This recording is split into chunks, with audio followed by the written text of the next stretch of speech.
Hello, everybody, and welcome to the LSM International podcast. My name is Darren Seigenberg. I'm the Wellbeing Coach and Wellbeing and Development for LSM Coach. Today's special guest is Mr. Stephen Fleischer. Hello, Stephen. Hey, Darren. Thanks so much for having me. Thank you so much for coming. I know your time is busy. It's precious. So thank you so much for being on today. How are you doing? Doing great. Looking forward to the chat. This is, a topic near and dear to my heart with some of the work that I'm doing. So doing really well and looking forward to it. Brilliant. Excellent. So, well, first and foremost, who are you? Sure. So just briefly, because I'm sure we'll get into it during the conversation, but my name is Stephen Fleischer. I'm an American who's been living in Nairobi, Kenya for nearly a decade. And one of the two of the things I'm doing really, which are probably most relevant for today's chat, are one, I started a family foundation that focuses on empowering and sponsoring some of the brightest children in Kenya, but children from really, really devastating and underprivileged backgrounds. And we help them go to higher education levels that they wouldn't ordinarily be able to attain without some outside support. So we sponsor these kids for high school and then for university, and we even help them get jobs afterwards, as well as providing some mentorship. And the other thing I do is another charity called Africa in the Moot, which works with law schools throughout Africa. But for me on the ground, I work with one law school in particular called Strathmore Law School. And it's a similar thing, but with a different demographic. We're helping law students with mentorship and to attend certain conferences that, again, might be a little bit difficult without some support. So a little bit about me. It's great what you're doing, because it's needed, that support in Africa, isn't it?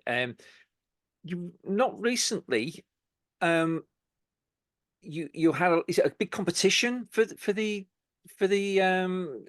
law students? Sorry, tell us a bit more about that. Yeah, of course. So in law schools, and this is a global thing, all law schools have these competitions called moot court competitions. And the idea is you can leave the classroom and experience a different kind of education. Education exists both inside and outside the classroom. And these moot court competitions are moot points, right? They're not real points, they're hypotheticals. But they simulate a real life situation you would actually experience in a law firm. So you read a hypothetical fact pattern, you see a dispute between two companies, maybe there are even third parties involved, and you have all these legal issues involved in them, substantive issues about whatever the dispute's involving, but maybe procedural issues about the venue of the dispute, or what topic should be discussed first, or what evidence should be allowed in and not allowed in. And these moot competitions tend to happen in person. And they're huge competitions. We're talking 400, 500, 600 universities, and they participate all in one central location after all the preparation work is done. And the sad truth about these moot competitions is that despite them claiming to be global competitions, right? 600 universities from all around the world, they're not 600 universities from all around the world. There are 600 universities from everywhere in the world except for sub-Saharan Africa. The one competition we focus on is in Austria, in Vienna. It's the VIS Moot, so arbitration moot. And what we see is of the 500 or so universities that take place in it, it's less than 1% from sub-Saharan Africa. So despite the overwhelming talents, they're just not attending. So that's something that my charity gets involved in. We try to help schools go to Vienna for this competition. And this year we got 12 sub-Saharan African schools to attend. 3 of them won huge awards. And then on top of that, 3 of the students were in the top 50 oralists of nearly 2,500 oralists. So we're showing that the talent is there. There just needs to be some support to get the students to display that talent in Vienna. And that's something we try to help with. It's fantastic. That's brilliant. The results that are there then. What is it? Is it the key? Is it money found that needs support, or what is the main support that's needed to get more students out there then and show this incredible work that the students can do? Yeah, the short answer certainly is that there's a financial obstacle that that exists. And that exists for a lot of reasons, right? One of the reasons is that getting to Europe, getting to, in our case, Vienna, Austria, from sub-Saharan Africa is a very, very difficult situation. There are a lot of obstacles that universities outside of sub-Saharan Africa don't have to deal with. Just to take one example is visas. Visas require a laundry list of items before they're granted. And all of the students that we have in our universities in sub-Saharan Africa need these visas. So we're talking about letters from parents giving permission for their kids to go to this competition, a support letter written by the competition sent to the Austrian government, bank statements of their parents that have to have a certain threshold of money in those accounts. And sometimes, they don't have that. They have to purchase travel insurance in advance. They have to book their flights in advance. They have to book their accommodation in advance. They have to prove sufficient ties to their home countries that they promise to come back. This is a barrier of entry. And it's why the diversity in these global moot competitions is just so low. It's not because there's any ill will. It's just because getting students to this competition from certain backgrounds is just really, really difficult. And that's the reason I started this charity, because I started teaching at Strathmore University. I was blown away, to be honest, because I came in with incorrect misconceptions, but I was blown away with how smart and how hardworking these kids are. And I said, it's wrong that there's only one school from sub-Saharan Africa participating in this global competition. Let's get more.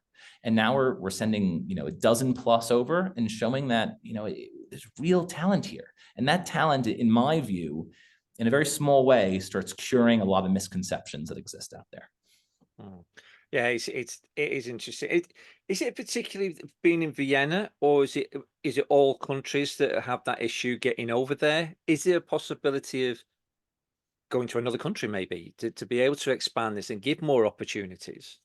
It's a good question. It's actually a great question, because it was a topic of conversation that I was having with my fellow board members in Africa and the Moot a week ago, if not less. It is a problem for every single European country. If you're coming from sub-Saharan Africa, obviously, if you're coming from elsewhere, it's a lot easier. From sub-Saharan Africa, it is a problem with every European country. This competition, which is a big deal, it's the second biggest legal competition on the planet. It does have two venues. One is in Vienna, which is their original venue. The other is in Hong Kong. And Hong Kong, admittedly, does not have any visa requirements. So all of our kids could go without a visa issue. That being said, Hong Kong offers other challenges. Hong Kong is a little bit more expensive than Vienna would be. If you want to be sort of in the downtown central area, it would be much more expensive. The flights are a bit more expensive. So we have kind of considered it kind of a wash, and we can continue with this this battle to get the visas, but it's something that we have to focus on. We have to get organized with to support all of our students. And that's a difficult task, but a challenge that we're up for. It's a shame we can't, very much like the Olympics, you can designate each year to have it somewhere else that might be, and maybe even something close to home. Yeah. It's a nice idea, and it's actually not a completely unique idea. There are other moot competitions that do exactly that move to different locations. But this one in particular is a very, very prestigious, very, very old competition, been around for 31 years. And they have a unique approach that they are only based in Vienna, and they actually, about 15 years ago expanded to Hong Kong just to make this a little bit easier for some of their Asian schools. But, I have a secret hope that is now not so secret that, there's a Vismoot Europe, Vismoot Vienna, there's a Vismoot Hong Kong. Maybe if we continue to create traction, continue to create passion for the law and for arbitration, there'll be a Vismoot, Africa soon. So that very well could happen. Fingers crossed. Fingers crossed. And what's it like from the students' point of view to attend this? Is there much competition to get to that opportunity in itself? And is there a level of, if I may use the word, competence from the students in Africa to get to this level? Yeah, so there are sort of two parts to that question. There's the competition to get there in the beginning, and then the sort of general outlook the students have. So when I first started teaching this program at Strathmore, there was no competition. I think I had, 10, 12, 15 students who applied for a 4-6 person team. So it was nothing. Now, after doing this for 8-9 years, now it's very, very competitive. So I take about 4 students every year. That's it. Sometimes 6, but most often 4. And I get 100+ applications every year. Wow. Because now there's a better understanding for this competition. And again, this competition has so many barriers to get there because of the expense, because of the visa process. It wasn't well known. It's very well known globally, but it's not well known in sub-Saharan Africa because it generally has been deemed too expensive to be able to get there, despite it being such an amazing thing. So now it is incredibly competitive. And the awareness is something that's interesting to me. We, a lot of the African, the Moot universities, so these universities all around Africa, as part of their preparation, we advise them to go to local law firms. And the students will argue against one another in front of the lawyers from these law firms. And the lawyers will give them critiques and suggestions, and they'll even sometimes support those students to get to Vienna with a couple $100 of donations.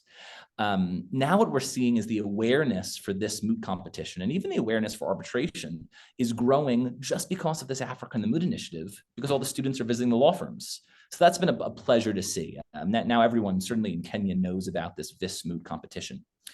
Now, the feelings the students have, I think, is a more interesting answer, especially for your audience, because it is very different than what I would have expected. When I was a law student in the United States, I was looking forward to getting a free trip that the school paid for to take me to Vienna. And yeah, I'd have to argue a couple times, but then I would be going around and going to see the museums and going to meet other students who were my age. And it was a fun trip. That is not how it is for, I would say, 90% plus of the students in sub-Saharan Africa under the Africa in the Moot charity. These students are representing their countries. That's how they see it. These students feel that there is a misconception about the quality of law students in their region, and they want to change that. They want to prove to the world that what you think about Africa is wrong, and let's show you how good we really are. And they are doing that. I mean, they're going to this competition and winning awards, but they are putting a lot of stress on their shoulders. So what we'll find is we have to convince them to leave their hotel room or leave their Airbnb and go to a museum. Leave your Airbnb and go on a walk, go to a cafe, go on a walking tour of Vienna, which is something that the Moot provides for free. Often cases, they don't want to do that. They want to stay home and they want to prepare and they want to study because they want to do their country proud. They want to do their school proud. They want to do their continent proud. And that's a completely different attitude than what I certainly had when I was in law school. And it's something that I'm blown away, impressed by. It does sound that they're very dedicated, aren't they, to get that result. I know personally, my daughter was always interested in family law. And getting the opportunity, certainly in that profession, is quite difficult to get some sort of experience, isn't it? You can't just do a day's experience, work experience, But one particular lawyer said to me about going to courts and viewing and seeing how they do, and sitting in the gallery and watching a session. Is that possible as well? That might help them going forward. Yeah, so arbitration is unique. It certainly is true that arbitration can be an expensive way of dispute resolution. Nonetheless, it is critically important, I think, for a sub-Saharan African context where courts have tremendous waiting times. I mean, you want a resolution via a court, you're waiting for years and years and years. And that tends to be true throughout sub-Saharan Africa. So this arbitration route, which is what they're doing, is really important for the judicial economy of all of these countries. The experience is not as easy, but frankly, this Moot competition is so well done, it really creates that experience. And what we're seeing is the Moot gives them this hypothetical experience, but a really, really valid, relevant experience. Then they tend to fall in love with arbitration, which is something that brings joy to my heart, at least. They move forward, they get into their law firms, because we've been doing this for a while. So now we have a lot of ex-Africa in the Moot guys who are now in law firms practicing arbitration. And across the board, we hear from the partners of these firms saying, how is this student so good? This student is better than my fifth-year associate, and they just got here 6 months ago. And we really attribute that to how special these moot court competitions are. It just creates, it just flips a switch, and you watch the students' quality when they start with you. And then at the end of this 9-month journey, you see the same student and you're blown away. I mean, you see the charisma, you see that critical thinking. It really is an unbelievable educational tool. And sort of the point of this charity is, why are we only giving this educational tool to people outside of sub-Saharan Africa? We have to give it to everybody, especially because the talent here is just so tremendous. Yeah, it's fantastic. It really is. And hopefully, I mean, it's been going on for so long now. It's hopefully that it'll just go from strength to strength. And you're showing that certainly with the results that you're getting at the competition, aren't you? Yeah, exactly right. Exactly right. You're not a local lad. You say you're from the States. Whereabouts in the States are you from? So I grew up in New York City, so spent my whole life right in the city in Manhattan. Went to university for finance, actually, in Baltimore, Maryland. That's when I took a gap year, came to Kenya for a year. I was a teacher in Kenya for a year, which is what eventually led me to move here full time a few years after that. Came back to the US, went to law school, which in the United States is a postgraduate degree. But the truth was, my heart had always been in Kenya after that 1 year of teaching. So soon after law school, I moved back to Kenya full time. The initial plan was just to come for a year or two, and now we're 8-9 years later. I'm still here, which for a variety of reasons. One, I think this is just a wonderful place, but I really feel like I'm having an impact. I mentioned there are 2 different charities that we're doing. One works with law students. One works with much younger students. We start with them at 14 for sponsorship. But they are just incredibly intelligent, but just don't have the ability to continue to go to school. So I fell in love with Kenya, fell in love with the work that I'm doing. Really feel like we're empowering people to reach the levels that they should be reaching, and just haven't looked back since. You've worked in some of the more, again, with respect, I use the word deprived areas. Yeah. When you see the Western children and children in that area, what's the, you see the difference in them. And we've chatted in the past, and you said how happy these children in Africa are. What is the difference, what you see in the level of, shall we say, mental health side of Western and African children? Yeah, it's a great question. It's actually a question I think about often. And before I answer, I just want to say, my answers are purely based on my firsthand experience.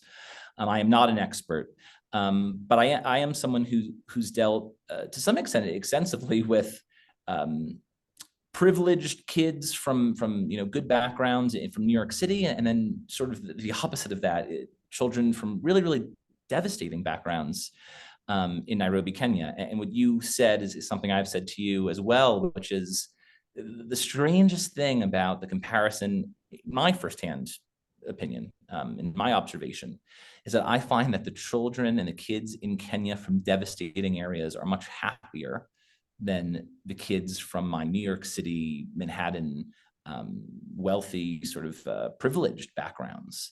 And that's an interesting question, because I think we all kind of presuppose that development equals happiness. If we have a bigger phone, that means we're happier than if we have a smaller phone. If we have 2 houses, we're happier than if we have 1 house. If we have central plumbing and heat and electricity, we're happier than if someone doesn't have that.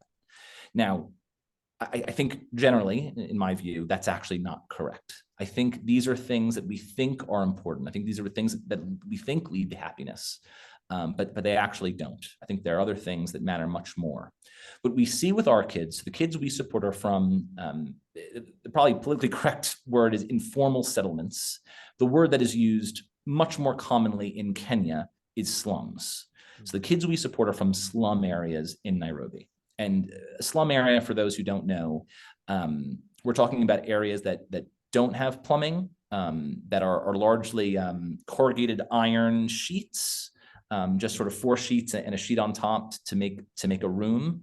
These rooms can go for $10 to $15 US per month. We're talking about probably an average salary is about $1 a day, maybe $2 a day. So you're talking about 30 to 60 US dollars in income. Most of these areas don't have roads that go through them. If they do, there's maybe only one road through. So you have no benefit of public services. You can't get, fire departments or ambulances or things like this. These areas, for the large part, don't have electricity, no plumbing, no toilets, things of this nature.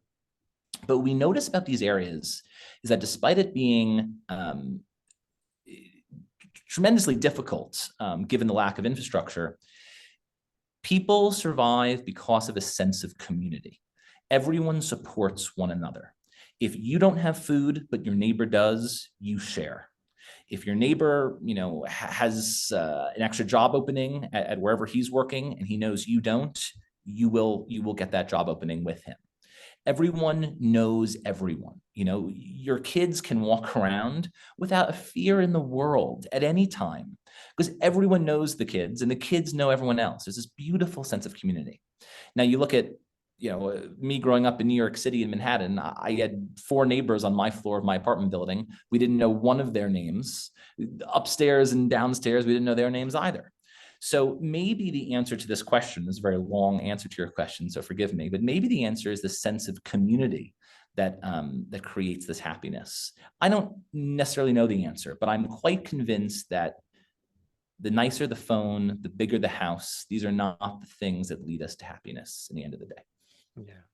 I remember being in Kenya, talking about 10 years ago now, and I was getting so stressed out in the traffic, just trying to get to a meeting, and there was 3 Kenyans sat on the roundabout of the road, and they see me stressing out and they go, "Yo, Mzungu, calm down." Yeah. Calm down. And I'm like, I just want to get to a meet. I just want to go home. Because I find it in the West, we are so stressed out. Whereas in Kenya, the level of stress doesn't even seem to be there to some. I mean, being on the road is something completely different. But is that the same? Am I right in saying that? Is that the level of stress is a lot less in Kenya than it is in, say, in Europe and in the States? Yeah. Yeah. I think my observation would be this. I think there's a tendency as infrastructure rises to now worry about different things. So when infrastructure is low, when times are tough, you can only worry about the big things. You don't sweat the small stuff. You worry about the big things. How am I going to feed my family? That's a worry. How am I going to pay my rent at the end of the month? That's a worry. Traffic, taking an hour instead of taking 20 minutes.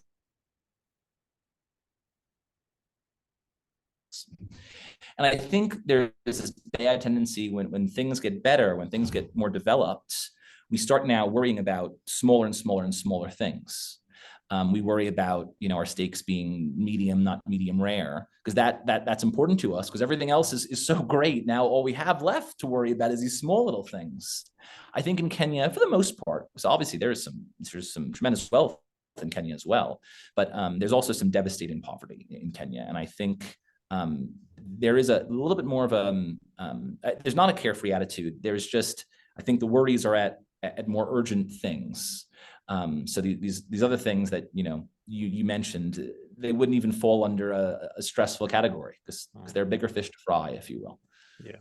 So survival is more of an issue than it is the latest iPhone. Then at the end of the day, where exactly. I think you're right. We in the West, we kind of, our mindset is set on the wrong things. In order to, when we look at the difference in cultures, is tremendous overall in there. I want to go back to the foundation before we finish off. It's, you've been doing that for how long? Do you say now? Sorry, are you still there? I am. I lost you for a second. Sorry, I lost Steve. You for how long? Yeah. So how long has the foundation been going now? Okay, so the foundation has been around for about 10 years, I want to say 2016, a little bit less, about 8 years. 2016 is when I think it was officially incorporated. How it started was kind of a funny story. But when I was finishing that 1 year of teaching that I did in Kenya, I was teaching 8th grade math predominantly. And I discovered something I didn't know prior, which was that the 8th grade students I was teaching, none of them were going to go to high school. I mean, absolutely none of them. And that was devastating to me. I had some students who were excelling in my course. I mean, getting straight A's, doing well in their national exam. Why weren't they going to high school? And the reason is simple. High school is not subsidized in Kenya. Only elementary school is. So once you hit 14, you have to pay nearly $1,000 a year to go to high school. No one from a slum, no one from these areas in Nairobi can afford to go to high school for $1,000 a year. So no one goes. And if you don't go to high school, you don't go to university. If you don't have high school diploma, university degrees, you have no chance of getting a sustainable job. The best case is you can get kind of a manual labor kind of job, which means you're not making enough money to leave these very awful, difficult areas, these slum areas, and move somewhere else. So you'll notice these slums are just getting bigger and bigger. They're not getting smaller and smaller as they should. So I went back to the United States. I was, starting law school, and I got a couple family members to chip in $1,000 each, and we started supporting 6 students.